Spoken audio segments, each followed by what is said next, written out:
Assalamualaikum warahmatullahi wabarakatuh. Pada kesempatan kali ini kita akan bahas tentang tata guna lahan dan transportasi. Jadi pada intinya, tata guna lahan adalah bagaimana kita memanfaatkan sebuah lahan untuk aktivitas tertentu, di mana di kegiatan tersebut itu perlu menghubung. Nah, itulah yang kita sebut transportasi.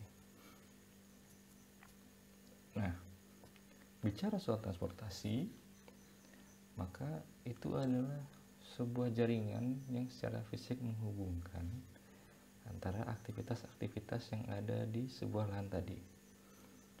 Nah, ketika aktivitas di sebuah lahan itu meningkat, maka transportasinya juga akan meningkat kebutuhannya. Contohnya adalah ketika ITK sudah punya mahasiswa yang lebih besar jumlahnya, tentu akan butuh jalan yang lebih lebar dibandingkan yang jalan sekarang dimiliki di kilo 15, atau perlu 3 pintu masuk di kilo 15, 13, atau di kilo 11 misalnya, contohnya seperti itu, sehingga bisa dibagi kebutuhan atau akses untuk masuk ke ITK dengan jumlah yang besar tadi. Nah, kalau kita bicara soal pergerakan, jadi transportasi itu erat kaitan dengan pergerakan, di mana pergerakan itu akan menuju ke sebuah pusat kegiatan tertentu. Maka ketika zaman praindustri, jadi orang waktu itu jalan kaki atau naik andong, delman, itu jangkauannya nggak luas karena keterbatasan. Namun ketika tram itu ditemukan atau streetcar ya, jangkauannya jadi lebih besar, tapi terbatas oleh relnya. Ke arah mana relnya dia tujukan, ya ke situ dia bergerak, jadi terbatas. Nah, semua itu berubah ketika sepeda ditemukan. Orang jadi lebih leluasa untuk bergerak, sehingga daya jangkaunya lebih luas, tidak hanya mengikuti rel saja, tapi juga perlu jalan, tapi juga bisa melewati jalan-jalan tanah atau di luar jalan pada umumnya. Nah, ketika era otomobil muncul atau mobil diciptakan, maka manusia bisa bergerak lebih leluasa lagi, sehingga jangkauan wilayahnya jadi lebih besar. Dan pada akhirnya dengan adanya jalan tol, jalan layang yang menghubungkan banyak tempat, akhirnya manusia bisa bergerak lebih luas lagi, sehingga memunculkan kawasan-kawasan yang baru. Kira-kira intinya seperti itu. Nah, kalau kita bicara tata guna lahan dan transportasi, maka hubungannya adalah, pertama kita harus tahu dulu konteksnya. Konteks yang pertama adalah ketika kita melakukan perencanaan tata guna lahan, maka kita harus merencanakan transportasinya. Nah, perencanaan transportasi itu sesungguhnya adalah perencanaan tata guna lahan, karena transportasi itu dibangun di atas sebuah lahan. Kemudian konteks yang kedua, ketika sebuah tata guna lahan itu muncul di lahan satu untuk perumahan, lahan yang dua untuk bisnis dan jasa, lahan ketiga untuk pendidikan. Nah, bagaimana kita menghubungkan antara ketiga lahan tersebut? Tentu dengan apa? Transportasi. Jadi ketika sebuah sistem transportasi itu tidak melayani sebuah tata guna lahan tertentu, maka dia akan sia-sia. Ada sebuah jalan tapi tidak menuju kemana-mana, itu kan sia-sia. Sehingga pada intinya adalah interaksi antara tata guna lahan dengan transportasi ini harus seimbang. Dengan kata lain, kita tidak bisa merencanakan sebuah tata guna lahan tanpa merencanakan sistem transportasinya. Begitupun sebaliknya, sistem transportasi yang kita rencanakan tidak mungkin tidak menghubungkan sebuah atau dua tata guna lahan.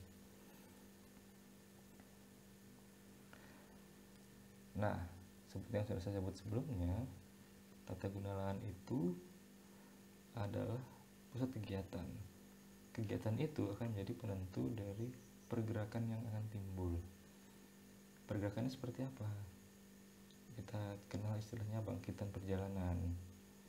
Jadi orang-orang dari perumahan itu akan keluar dari daerah perumahannya untuk ke kantor, ke sekolah, dan dia butuh sarana. Bisa naik mobil, bisa naik angkot. Nah, ketika banyak orang tinggal di perumahan tersebut, berarti butuh sarana yang banyak juga. Nah, ketika sarana yang banyak tersebut butuh lebih banyak, maka ketika ditambahkan maka aksesibilitasnya akan meningkat. Jadi banyak orang bisa dilayani kebutuhan transportasinya. Kemudian atau daerah tersebut jadi lebih mudah diakses karena banyak tuh moda-moda yang lewat di sana. Ada jalan untuk mobil, ada angkot yang turun di sana, maka aksesibilitasnya meningkat. Contohnya perumahan yang dilewati oleh trayek angkot dan yang tidak dilewati angkot lebih mudah dicapai yang mana. Nah, kemudahan tersebut akan merubah nilai lahannya. Jadi biasanya kan perumahan yang dilewati oleh trayek itu lebih mahal karena aksesibilitasnya mudah. Pajaknya lebih besar. Nah, kadang kan kalau pajaknya lebih besar, kita memutar otak ya untuk bayarnya. Nah, akhirnya rumahnya diubah jadi toko. 1 rumah, 2 rumah, 3 rumah jadi toko. Berubah dari perumahan itu jadi daerah pertokoan dan seterusnya. Karena ada perubahan nilai lahan tadi. Nah, ini kalau mau lebih jelas lihat bagannya. Nah, tadi saya sebut-sebut aksesibilitas. Jadi artinya aksesibilitas adalah seberapa mudah sih kita melakukan perjalanan. Semakin mudah, maka aksesibilitas semakin tinggi. Semakin tinggi aksesibilitas, maka harganya semakin meningkat. Beda dengan mobilitas. Mobilitas itu adalah tingginya keinginan untuk mengadakan perjalanan. Kemudian maksudnya adalah orang dengan mobilitas tinggi dia akan cenderung lebih sering untuk bepergian, ingin bergerak gitu. Orang yang mobilitasnya tinggi kalau ada banyak maka akan menyebabkan bertambahnya bangkitan lalu lintas. Awalnya 1 orang yang mobilitas tinggi, jalan masih cukup. 2 orang, 3 orang, akhirnya ada 100 orang ingin bergerak, lama-lama jalannya penuh. Maka kapasitas jalan yang ada bisa menurun. Sehingga kita harus punya tata ruang yang baik. Baik seperti apa? Maksudnya adalah peletakannya. Misalnya mungkin untuk daerah pendidikan itu diletakkan dekat dengan daerah bisnis dan jasa. Karena banyak orang akan bergerak ke sana, bisa jadi jalannya nggak kuat untuk menampung pergerakannya. Kemudian sistem hierarki jalan harus dibuat dengan baik.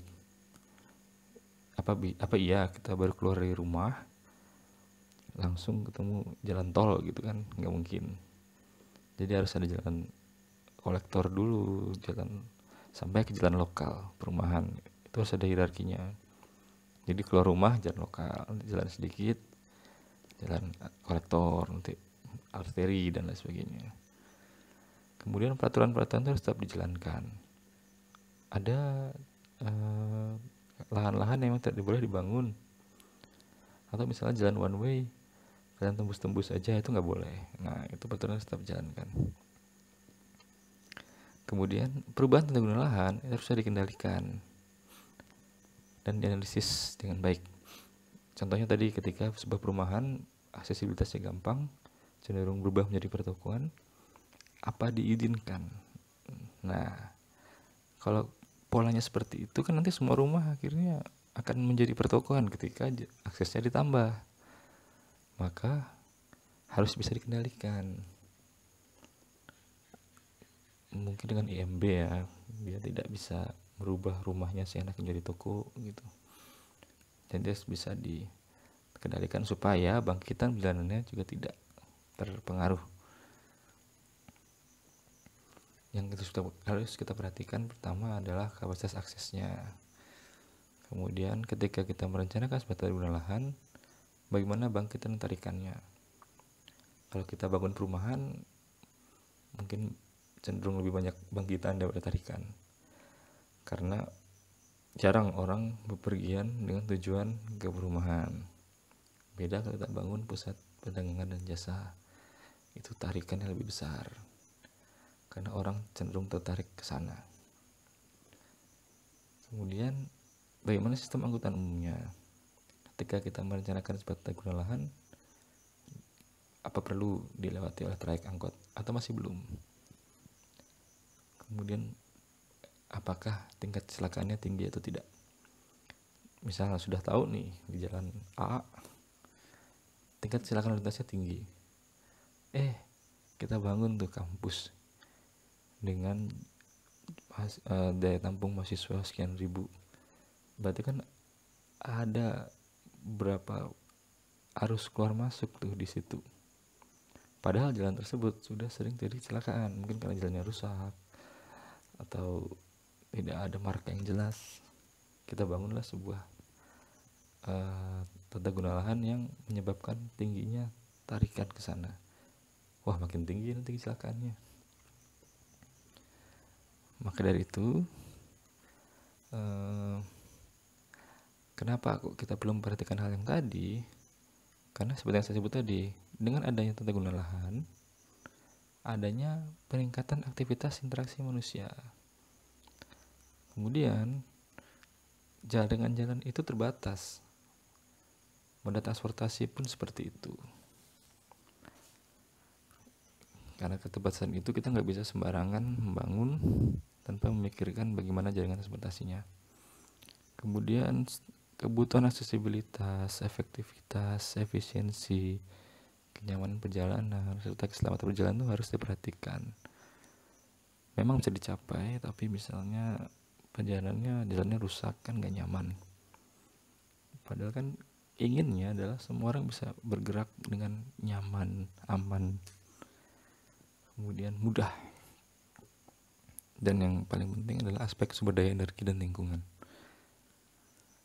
Kalau orang banyak di jalan, nanti polusinya bertambah. Nah, sekarang pikirannya bagaimana tata guna lahan tersebut bisa meminimalkan orang untuk turun ke jalan. Kan yang kita pikirkan seperti itu ya. Maka kita kenal istilah namanya urban travel demand. Karena di kehidupan perkotaan itu kan dinamis. Kita orang kota bisa habis ini kuliah, setelah itu entah mungkin kalian punya toko, punya kafe, urus kafenya, nanti malam baru pulang. Jadi ada aktivitas ekonomi cenderung buat kita sering beraktivitas. Nah, kebutuhan transportasi perkotaan itu tergantung pada tingkat aktivitas tata guna lahan di daerah tersebut. Jadi makin tinggi aktivitasnya, maka tinggi pula kemampuan menarik lalu lintas. Contoh, Balikpapan Superblok. Ada hotel, kantor, mall. Ada 3 kegiatan di sana. Setiap kegiatan itu menghasilkan tarikan yang cukup besar. Banyak orang ingin ke mall. Banyak orang kerja di hotel, ingin menginap di hotel. Banyak orang jadi pegawai kantor dikumpulkan di satu tata guna lahan. Aktivitasnya kan banyak tadi. Maka banyak orang tertarik sehingga tarikan lalu lintasnya meningkat. Jadi hubungan antara pengembangan lahan dengan transportasi bisa kita lihat dalam skala makro. Yang pertama, dianggap sebagai bagian dari perencanaan karena pengaruhnya jangka panjang. Yang kedua adalah skala mikro. Umumnya dianggap sebagai masalah desain wilayah perkotaan. Jadi kalau skala makro itu lebih kayak akses, kemudian keterhubungan antara sebuah lahan dengan lahan yang lain, daya tampungnya seperti apa, prediksinya gimana, itu rencana. Kalau mikro, desain, jalannya mau berapa lebar, kemudian dibuat one way atau two way, ada bus lane-nya atau enggak, jalur bis khusus atau tidak. yang kaitannya ada dengan aspek hukum, keuangan, administrasi, dan aspek-aspek lain. Kemudian pola sebaran geografis tata guna lahan, kapasitas dan lokasi dari fasilitas transportasi digabung untuk menemukan volume dan pola lalu lintas. Jadi kita lihat nih tata gunaannya ada di mana aja lokasinya. Kemudian transportasinya apa aja nih? Ada mau trayek angkutan umum nggak? Atau hanya bisa dicapai oleh kendaraan pribadi? Nah, kalau kita bisa lihat, kita bisa tahu volumenya. Jadi lokasinya di sini, arusnya seperti ini. Oh, berarti aktivitas ini volumenya sekian, aktivitas B volumenya sekian. Sehingga kita tahu perlu nggak ditingkatkan prasarananya. Kalau kantor mungkin segitu aja lah pegawainya. Tapi mungkin kalau pertokoan makin besar, nambah pegawai, pembelinya makin banyak, mungkin perlu ditambah di jalannya. Ya kira-kira seperti itu. Kemudian prasarana yang diperlukan ya bisa berupa jalan, terminal, intinya jaringan yang akan menghasilkan sebuah pergerakan. Nah, tujuannya apa? Kita memikirkan hal yang tadi supaya seimbang antara sebuah aktivitas dengan kemampuan transportasinya. Kan nggak lucu kalau kita membangun kampus tapi nggak bisa diakses dengan motor, misalnya. Susah. Kemudian kalau kita tahu aktivitasnya, kita bisa prediksikan lalu lintasnya. Oke, kampusnya 1000 mahasiswa. Ya, setidaknya ada 500 motor lah, misalnya kalau goncengan. Bisa kita prediksi. Atau 250 mobil kalau isinya 4 orang. Oh, berarti jalan sekian. Tahu nih kita prediksinya. Dan yang ketiga adalah ketergantungan antara tata guna lahan dengan transportasi itu nggak bisa dipisahkan, karena transportasi itu menghubungkan antara dua tata guna lahan yang berbeda. Jadi variabel yang perlu kita perhatikan pertama sumber keuangan. Yang namanya pembangunan pasti butuh uang. Kemudian aktivitasnya untuk memprediksikan berapa sih bangkitannya. Kemudian biaya bahan bakar. Orang bekerja di sebuah lahan, kita buatkan perumahan tapi jauh, laku nggak?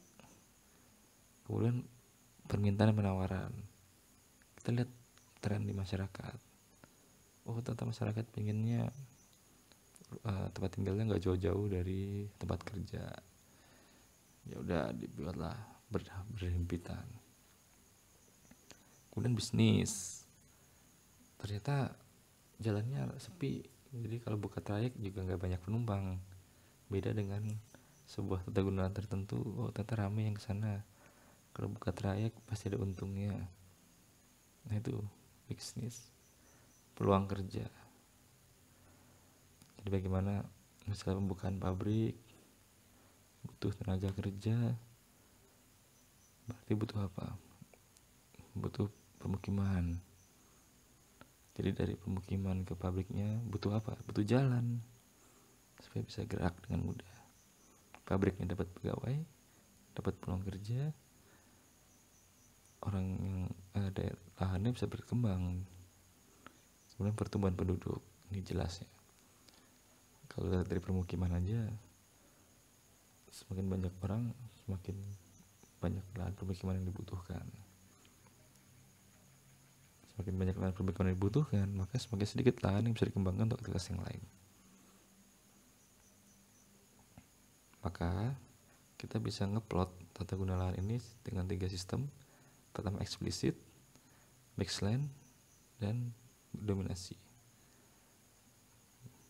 Jadi kalau kita lihat nih, eksplisit itu jelas. Perumahan ya perumahan, perkantoran. Kemudian pemerintahan, bisnis. Jadi satu kawasan itu temanya sama, keuntungannya lebih tersentralisir. Kita tahu nih di sana tuh rame kalau siang karena banyak orang jual beli misalnya. Kalau itu berupa perumahan ya karena semua orang di sana hanya untuk bermukim, berarti nggak ada kegiatan yang mengganggu karena sebuah permukiman. Yang itu juga jelas, karena kalau kita pengen belanja, oh di sana tuh kawasan pertokoan, tahu lah jelas. Ruginya adalah akan terjadi siang ramai malam sepi, sehingga jalan-jalan tuh jadi kosong. Kayak pusat pertokoan tuh paling hidupnya jam 8 sampai jam 4. Ketika malam nggak ada yang buka kan tokonya, jadi dia nggak ada yang kesana, sepi, rawan begal. Kemudian mixed land, di satu lahan itu banyak kegiatan, ada perumahan misalnya, ada pertokoan, mungkin ada industri juga, dan ini menguntungkan karena mengurangi jumlah pergerakan. Karena apa? Di satu lahan yang sama itu banyak aktivitas, tinggal di situ ya kerja di situ, sehingga nggak perlu lama-lama di jalan gitu. Nah, tata guna lahan dominasi itu gabungan dari sistem 1 dan 2. Ada yang sebagian satu tema aja, ada sebagian yang digabung, yang lama-lama berkembang menjadi kota mandiri.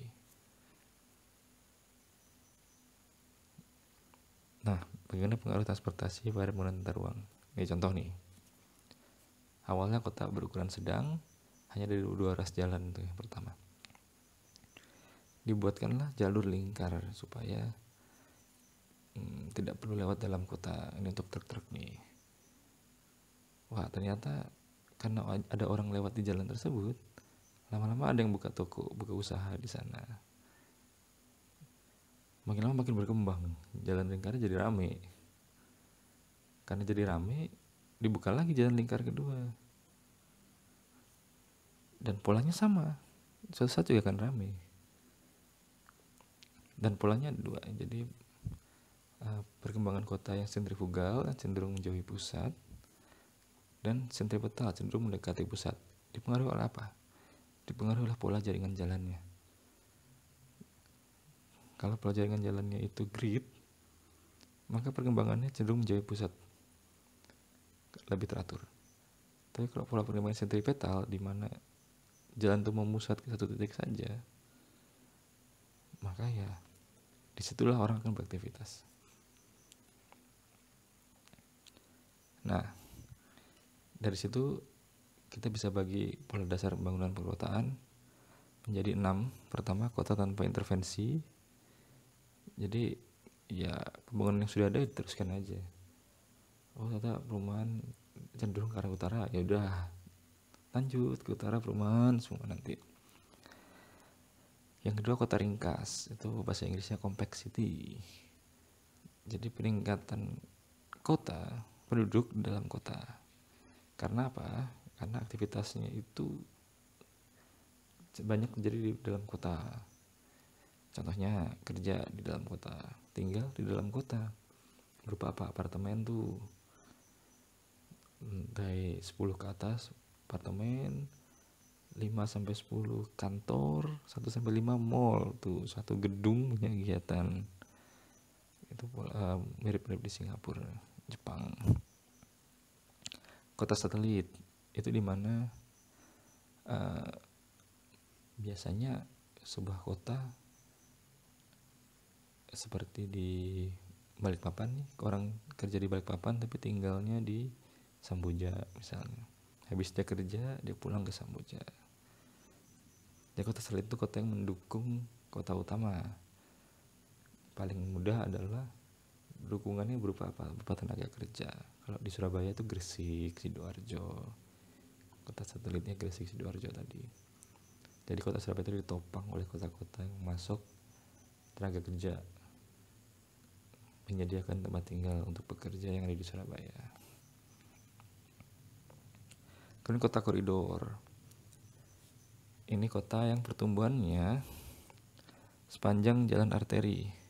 Sragen di Jawa Tengah itu tipe kota yang seperti ini. Jadi dia tumbuhnya itu sepanjang jalan provinsi itu. Di luar itu tidak terlalu berkembang. Dan kota pinggiran, pertumbuhan yang besar justru terjadi di luar atau di pinggir kota. Ini kalau saya lihat di RT RW-nya Kota Balikpapan, kemungkinan Karangjuang ini akan jadi kota pinggiran karena akan jadi pusat kota baru. Jadi orang akan banyak beraktivitas di Kilo 13. Mungkin bakal ada mall di sini. Jadi kalau mau main ke mall nggak usah jauh-jauh ke Penta City. Di Karangjuang aja ada. Kemudian kota ultra, di mana kota itu sangat besar, mungkin sudah menyatu antara kota kecil dengan kota utama, tidak ada batas yang jelas, sehingga muncul pertumbuhan pusat regional dalam jarak 100 km dari CBD. Jadi pusat kota utama akan muncul pusat kota-kota baru, tapi jaraknya 100 km. Dan itu tidak ada peralihannya. Peralihan itu maksudnya adalah kalau kalian pernah dari sini ke luar kota kan lewat jalan yang sepi, ada hutan-hutan, nah itu peralihan. Tapi kalau kota ultra dari pusat kota utama ke pinggirnya itu nggak ada bedanya, masih rame aja. Ya, jadi itu yang bisa saya sampaikan terkait materi hari ini tentang tata guna dan transportasi. Selebihnya saya mohon maaf jika ada kurang. Assalamualaikum warahmatullahi wabarakatuh.